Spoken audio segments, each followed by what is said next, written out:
Hello student, this is your 10th chapter 10 Natural Resources of India।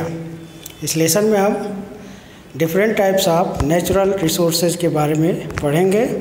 Student, इससे पहले हमने landscape के बारे में पढ़ा, जो different types of landscape India में पाए जाते थे। उसके बाद हमने क्लाइमेट्स के बारे में पढ़ा। अब हम रिसोर्सेज के बारे में पढ़ेंगे, तो चलिए स्टार्ट करते हैं। Things found in nature that are used to us are called natural resources। फिर से एक बार देखते हैं। Things found in nature that are used are called natural। यानी जो चीज़ हम यूज करते हैं वो सारी चीज़ें क्या होती हैं? नेचुरल रिसोर्सेज होते हैं। जैसे we need air to breathe, हम सांस लेते हैं किसकी मदद से? हवा की मदद से। तो हमारे लिए हवा क्या हो गया? एक रिसोर्सेज हो गया। Water to drink and soil to grow crops, पीने के लिए हमें पानी चाहिए, साथ ही साथ हमें फसल उगाने के लिए मिट्टी भी चाहिए। तो ये सारी चीज़ें जो हैं, जो नेचर के द्वारा दिए गए हैं, वो सभी हमको क्या कहते हैं? रिसोर्सेज कहते हैं। यानी जो सोर्स हम दोबारा पा सकते हैं वही क्या होता है? रिसोर्सेज होता है। We need metal, stone and wood make our houses, यानी हम मेटल से या स्टोन से अपने घर बनाते हैं। We need petrol to run our buses and cars, और हमें पेट्रोल की भी ज़रूरत पड़ती है जिससे हमारी गाड़ियाँ जैसे बस, कार या मोटरसाइकिल ये सभी हम चलाते हैं। Air, water, petroleum, metal and wood are example of natural resources. ये सभी चीज़ें हमें नेचर से प्राप्त होती हैं, प्रकृति से प्राप्त होती हैं। इसी के कारण ये सारी चीज़ों को हम क्या बोलते हैं? नेचुरल रिसोर्सेज बोलते हैं। ओके, तो हम देखेंगे कि हमारे लिए रिसोर्सेज एक इम्पॉर्टेंट थिंग्स होता है। बिना रिसोर्सेज के कोई भी लाइफ पॉसिबल नहीं है। Some natural resources like sunlight and air last for ever, they renew themself. कुछ ऐसे रिसोर्स हैं जैसे कि सनलाइट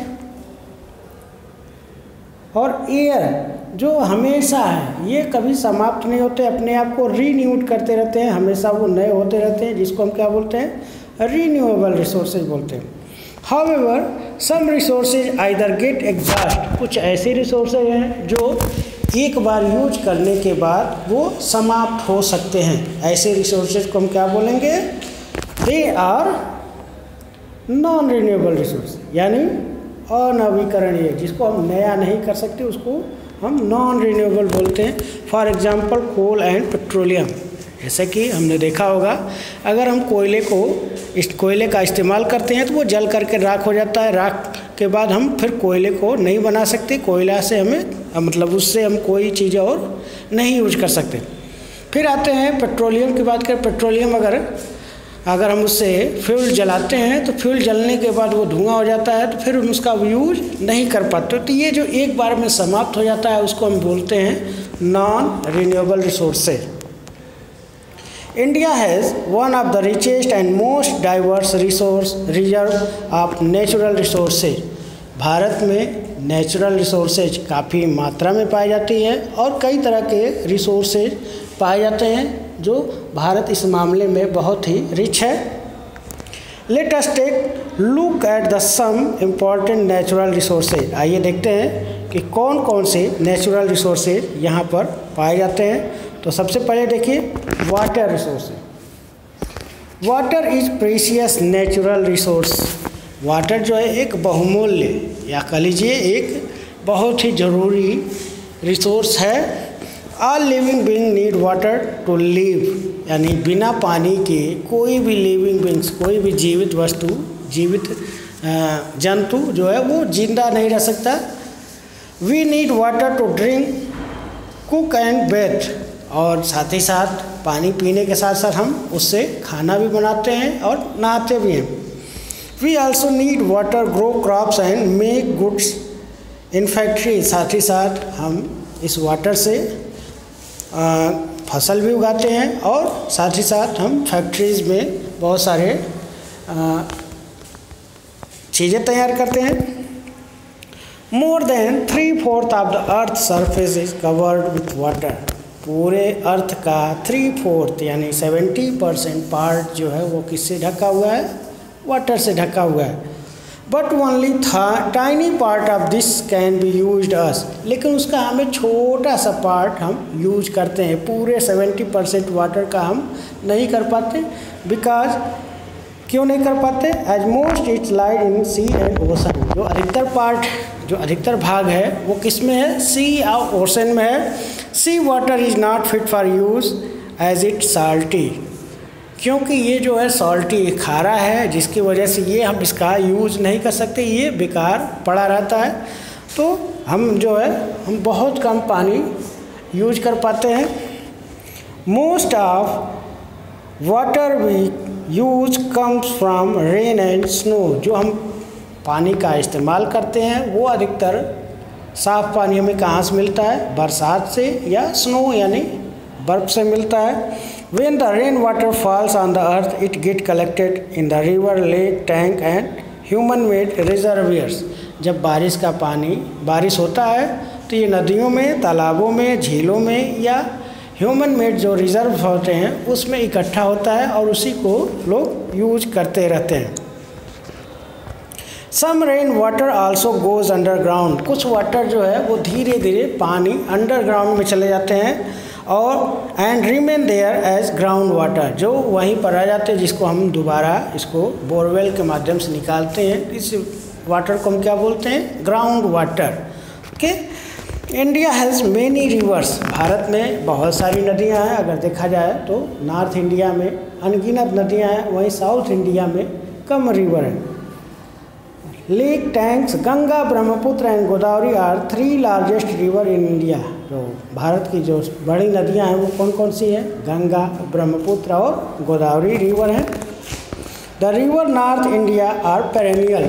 अब दोनों रिवर जैसे साउथ इंडिया और नॉर्थ इंडिया में तो कुछ डिफरेंसेज हैं और वो डिफरेंसेज हम बता रहे हैं कि क्या डिफरेंसेज है। कि नॉर्थ इंडियन रिवर जो है वो क्या है? पेरेनियल यानी हमेशा बहने वाली रिवर होती हैं। They are fed by melting snow. ये बहती क्यों है हमेशा? क्योंकि इनको जो बर्फ़ है क्यों इनका जो है स्नो जो होता है वो बर्फ़ पिघलता रहता है। जो हिमालय पहाड़ जो होता है हमेशा बर्फ़ से ढके रहते हैं और ये जब बर्फ़ पिघलते हैं तो इनके द्वारा पानी मिलता है, जिसकी वजह से ये नदियाँ कभी नहीं सूखती हैं। And carry water throughout the year. इसलिए ये इसमें पूरे साल तक पानी रहता है। On the other hand the river peninsular India are seasonal. और वहीं दूसरी तरफ जो साउथ इंडिया की रिवर है, जो पेनिनसुलर इंडियन है, वो क्या है? सीजनल रिवर है, यानी उसमें समय समय पर पानी होता है। They are rain fed. इनको हम रेन फेड रिवर भी बोलते हैं। Often run dry in summer. जो गर्मियों में अधिकतर सूख जाती हैं, क्योंकि ये जो वर्षा पर आधारित होती है। जब बरसात होती है तो पानी इसमें भरा होता है और जब नहीं बरसात होती यानी गर्मियों में तो पानी, ये नदियाँ लगभग सूख जाती हैं। Lake and tanks are important source of water in peninsular India. Bharat में, दक्षिण भारत में इसीलिए लेक और टैंक ये जो है एक इम्पॉर्टेंट थिंग्स होते हैं साउथ इंडिया में, क्योंकि यही जो है मेन सोर्स होते हैं वाटर के रिसीव करने के लिए। स्पेशली ड्यूरिंग इन समर, जब गर्मियों में जब पानी नहीं मिलता है तो इन्हीं के द्वारा लोगों की पूर्ति होती रहती है। Wells, hand pumps and tube wells are used in area where pipe water are not easily available. Tube well, hand pumps या वाटर वेल जो होते हैं वो उस जगह पर यूज किए जाते हैं जहाँ पर पानी आसानी से उपलब्ध नहीं होता है। Next, canal and dams are built to channel water from one area to another. और जहाँ पर पानी की संभावना कम रहती है तो वहाँ पर कैनल यानी नहर के माध्यम से पानी को पहुँचा दिया जाता है। तो कैनल क्या होता है? A dam is a barrier built across the river, यानी डैम एक बैरियर होता है जो नदी के पर बना दिया जाता है। Water collect behind the dam, और इसमें पानी इकट्ठा होता रहता है पीछे की तरफ। To form a lake called a reservoir, जिसको हम क्या बोलते हैं, रिजर्व बोलते हैं। डैम है मेनी यूजेज, डैम का बहुत सारा यूज़ है। दे हेल्प कंट्रोल फ्लड्स, वो बाढ़ को रोकते हैं। दे सप्लाई वाटर फॉर इरिगेशन, हम डैम के द्वारा खेतों तक पानी पहुंचा देते हैं सिंचाई के लिए। And supply water to town and cities, साथ ही साथ शहरों के लिए, गाँव के लिए हम पानी उपलब्ध करा देते हैं। आर यूजेज जनरेट इलेक्ट्रिसिटी, साथ ही साथ डैम से एक और फ़ायदा होता है कि हम इलेक्ट्रिसिटी भी जनरेट कर सकते हैं। ओके, तो स्टूडेंट हम कुछ डैम के बारे में जानेंगे कल नेक्स्ट के वीडियो में। तब तक के लिए धन्यवाद।